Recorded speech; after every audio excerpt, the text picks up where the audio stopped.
All right, everybody, this is Sheets, and I'm going to try something out today. I don't know if I'm going to do this all the time. I don't know how often I'm going to do it. But as you guys may or may not know, I mean, one of the things that I kind of do on the side is I have this Pick Six syndicate that I am part of, where we play Pick Sixes at different racetracks across the country when there are carryovers and things like that. So from time to time, I will go and take a look at the card. And usually, sometimes I'll play, sometimes I won't. I don't often play actual bets during the day. I'm just kind of busy and I just don't have the time to dedicate to it. But what I think I'm going to do is um, when I do take a look at a card for the Pick Six purposes and something stands out to me, I'll make a short video here and just identify the values that I think are going to exist. Now, again, I don't even know how many of y'all play horses or whatever it is, but I mean, just trust me. If you did play horses, this is just kind of invaluable equity I'm giving you guys. Um, if you want to play, I mean, you want to thank me. I mean, you can sign up for an account here on XP Select and use True DFS as the coupon code or something like that. I guess that's something you could do, or you can play on FanDuel or a lot of different places. But so that's going to be the thing, and we'll see if I get good feedback. If people like it, if people say, "Oh my God, I want more," then maybe I'll do something with it. But for now, I'm just gonna do it from time to time, kind of when I feel like it. So I did take a look at two cards today. I looked at the Gulfstream card and the Churchill card because they both had significant carryovers. And I don't think I'm going to bet either of the carryovers, but I did come across at least a couple of decent plays throughout the course of the day. And this is based on the morning line, and this is even before late scratches. So if any of these guys late scratch, keep that in mind. And let's just go with it, I guess. So I really don't have at Gulfstream. I really don't have much in the first race, but in the second race, there's a couple of really good value horses in here. Rough Enough. I don't think there's a world where it goes off of 15-1. Okay, but if it does, it's an extreme value. I make this probably the most likely winner of the race, if you want to know the truth, which isn't saying all that much. I mean, it's not that it's going to win all the time or even more likely than it loses, but I think it's the most likely winner.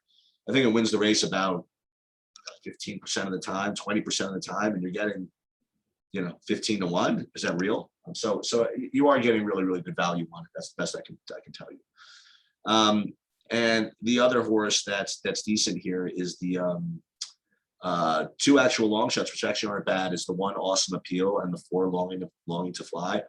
So if you're interested, if you want to do it, I mean, you could play Rough Enough to win. You could box them with Awesome Appeal and Longing to Fly and take big time, low investment for big time return if you want.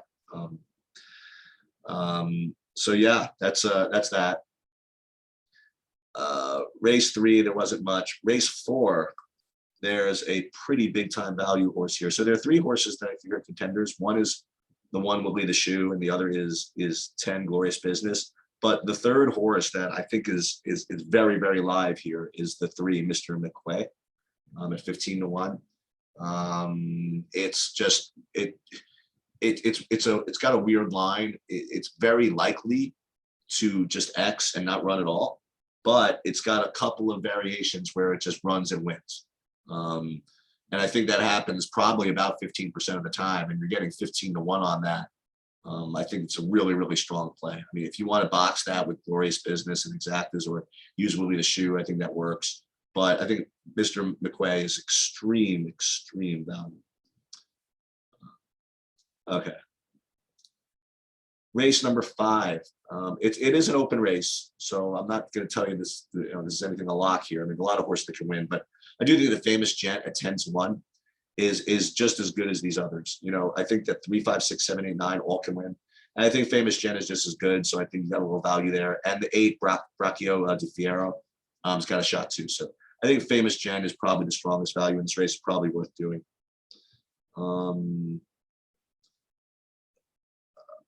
Okay, race 6, I think there was nothing. Race 7, I thought there was nothing. And race 8, if you want another bomb, Suleiman, the 5, 12-1, is a really good play. It's a really good play. It's just okay. It's probably got about at 10%, 12%. So I mean, you're getting some value with it. I just kind of like it.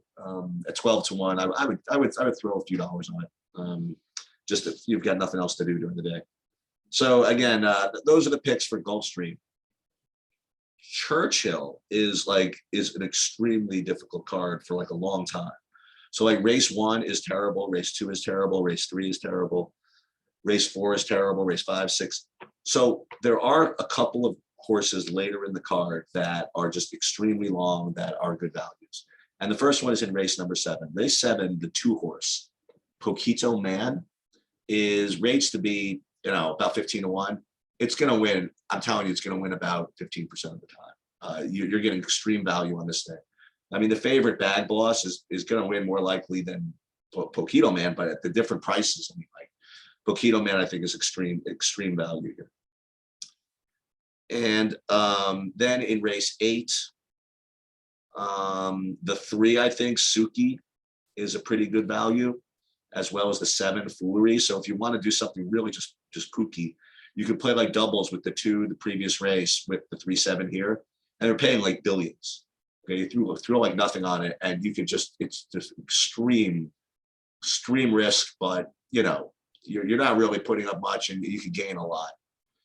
And then in race 9, this is an open race as well, and there are 2 horses I want to identify here that I think have just as good of a chance to win as anybody else, and that would be 6 Group 18 and the 11 Tis a Big Nick. I'm probably not going to even play the pick 6 over there, but so I figured I would just share my thoughts that I gleaned from doing the analysis. And if any of you play, or any of you feel like playing, I mean, that's what I got for you. And again, I don't want to toot my own horn or whatever, but this is of all the DFS stuff and poker stuff and all the stuff that maybe you guys follow me for. I mean, this is where the sheets came from. This is where my edge is probably the best. So if I ever do give you advice here, you could trust me that it's plus EV. It's going to win. I don't know. That's it. And we'll just see if we decide to do more of these.